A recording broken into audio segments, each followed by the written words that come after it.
Alors, que devient la liberté dans un système de soins accaparant comme celui-là? Le concept même de liberté va devenir de plus en plus perverti. Et c'est ça qui est fascinant dans cette évolution, et c'est peut-être pour ça qu'elle est le plus terrible.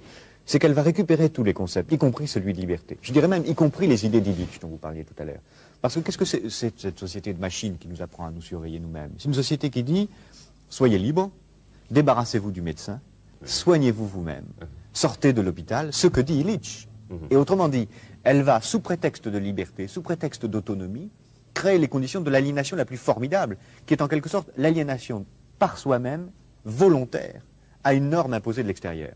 On nous dira, il ne faut pas fumer, pas conduire, pas boire, mais aussi pas avoir tel gène dans sa structure héréditaire. Si vous l'avez, vous êtes extérieur à la norme, faites tout ce que vous pouvez pour vous en débarrasser.